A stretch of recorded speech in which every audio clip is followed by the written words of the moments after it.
ठाण्यातील गावदेवी मार्केटला भीषण आग, सुरक्षा रक्षकासह अग्निशमन जवानांचा दुर्दैवी मृत्यू. ठाणे येथील नौपाड्यातील गोखले रोडवरील गावदेवी भाजी मार्केटला गुरुवारी पहाटे भीषण आग लागून मोठी दुर्घटना घडली.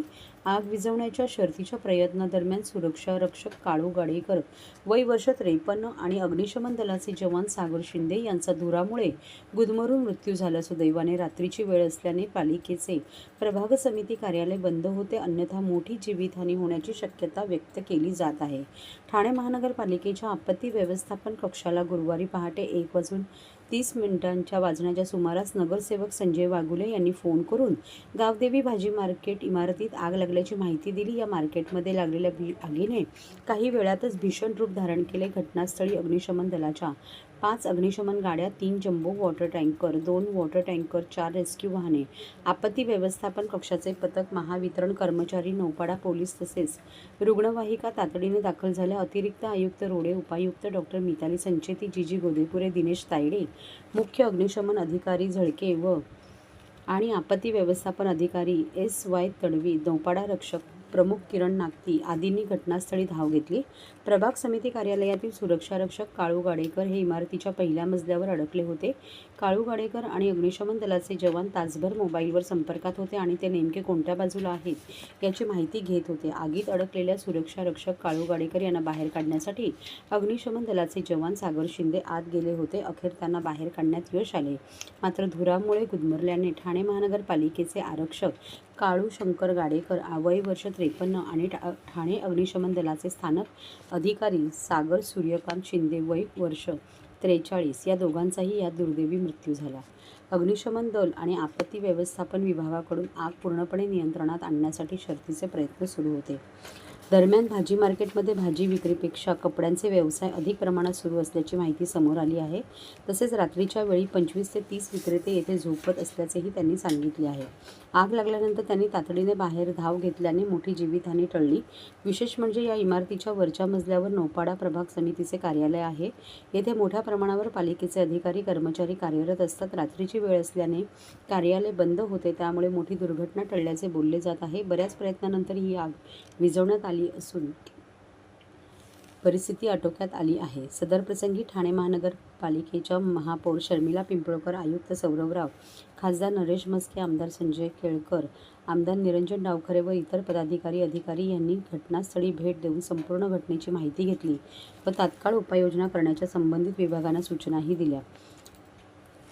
तसेच खासदार नरेश म्हस्के, महापौर शर्मिला पिंपळकर व आयुक्त सौरभ राव यांनी यावेळी सांगितले की गावदेवी मार्केटमधील मृत सुरक्षा रक्षक व अग्निशमन अधिकाऱ्याच्या कुटुंबियांना प्रत्येकी 10 लाख रुपयांची आर्थिक मदत देण्याचे कबूल केले व तसेच त्यांच्या कुटुंबातील एका सदस्याला महापालिकेत कायमस्वरूपी नोकरी देण्याचे आश्वासन दिले आहे. तसेच येत्या 10 दिवसात गावदेवी मार्केटचे काम पूर्ण करून 155 दुकानदारांना त्यांची दुकाने सुपूर्द करण्याचे आश्वासन दिले आहे. घटना फार दुर्दैवी होती आणि पहाटे साधारणतः 3च्या सुमारास आम्हाला आगीची कल्पना झाली. लगेच आपला डिझास्टर मॅनेजमेंटची टीम आणि फायरची संपूर्ण टीम तिथे मौकेवर पोहोचली. स्थानिक जे पदाधिकारी आहेत, कॉर्पोरेटर्स आहेत, ते सुद्धा स्पॉटवर लगेच पोहोचले आणि त्याच्यानंतर हळूहळू तिथे आमदार साहेबांच्या, माननीय खासदार साहेबांच्या, माननीय महापौर मॅडम या सगळ्यांच्या भेट आणि व्हिजिट झाली.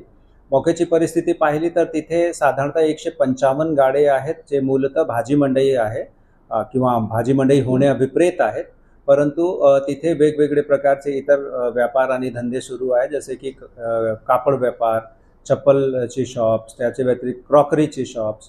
सो हे जे पदार्थ किंवा हे जे साहित्य आहे ते केमिकल मिश्रित असतात आणि म्हणून तिथे फार इन्फ्लेमेबल हा सिच्युएशन होती. रात्री शॉर्ट सर्किटमुळे ही आग लागली आणि फार झपाट्याने ती आग त्याचा विस्तार वाढला. आगीला आटोक्यात आणण्याचा प्रयत्न करत असताना तिथे आपले जे नौपाडा प्रभाग समितीचे एक सुरक्षा रक्षक आणि तसेच आपले एक स्थानक अधिकारी त्यांची दुर्दैवी त्यामध्ये या घटनेमध्ये निधन झालं आहे. याच्या नंतर इथे माझे केबिनमध्येच माननीय महापौर साहेब, तसेच माननीय खासदार साहेब आणि इतर सर्व पक्षांचे जे गटनेते आहेत, तसेच सभागृह नेते आहेत, त्या सगळ्यांची उपस्थितीमध्ये या घटनेनंतरचा आपला जे रिस्पॉन्स आहे त्याचा एक आढावा, तसेच पुढील आपली रणनीती आणि पुढील धोरण निश्चित करणे याच्याबद्दल डिटेल चर्चा झाली आहे. आपल्याला कल्पना बहुतेक महापौर मॅडम आणि खासदार साहेबांनी दिलीच असेल. या घटनेची लगेच माहिती माननीय उपमुख्यमंत्री महोदय यांनी घेतली. त्यांनी टेलिफोनवर बरीच डिटेलमध्ये या घटनेचा विस्तार आणि याची व्याप्ती समजून घेतली आणि आम्हाला सूचना दिली की लगेच आपण यामध्ये तातडीची मदत उपलब्ध करून देण्यात यावी. जे मदतचा भाग आहे ते त्याच्या दोन पार्ट आहेत. एक, हे जे दुर्दैवी मृत्यू ज्या 2 कर्मचाऱ्यांची झाली आहे त्यांच्यासाठी काय मदत देता येते आणि तसेच याच्या व्यतिरिक्त जे तिथे गाडे धारक आहेत ज्यांचे दुकान किंवा ज्यांचं जे साहित्य आहे त्याचा नुकसान झालेलं आहे त्यांना आपण कशा प्रकारची मदत देऊ शकतो. आता जे निर्णय आपण घेतला आहे तो असा म्हणजे की आपल्याला लगेच या जे नुकसानीचा पंचनामा करून राज्य शासनाकडे डिझास्टर मॅनेजमेंट अंतर्गत मदत मागणे अभिप्रेत आहे. याच्या व्यतिरिक्त माननीय मुख्यमंत्री सहायता निधी त्याच्यातून सुद्धा या बाधित लोकांसाठी आपण मदत मागणार आहे आणि एक टाईमलाईन निश्चित करण्यात आली आहे. आज संध्याकाळपर्यंत संपूर्ण परिसरची कूलिंग करणे, उद्या एक दिवसभरात संपूर्ण परिसरची डीप क्लिनिंग करून घेणे आणि परवा सॅटर्डेला याचा स्ट्रक्चरल ऑडिट आणि फायर सेफ्टी ऑडिट कंप्लीट करून आणि मग पुन्हा या जे गाडे आहेत त्याला पूर्ववत करण्यासाठी जे सिव्हिल वर्क आणि इलेक्ट्रिकलचे वर्क आहे ते कामे आपण हाती घेणार आहेत. सध्या जे अनुमान आहे तो म्हणजे 31 मेपर्यंत हे संपूर्ण काम आपण कंप्लीट करून 1 जूनपर्यंत जे मूळ गाडेधारक आहेत त्यांना त्यांचे गाडे आपण परत त्यांच्या हातात उपलब्ध करून देणार जेणेकरून त्यांचं पुनर्वसन होईल.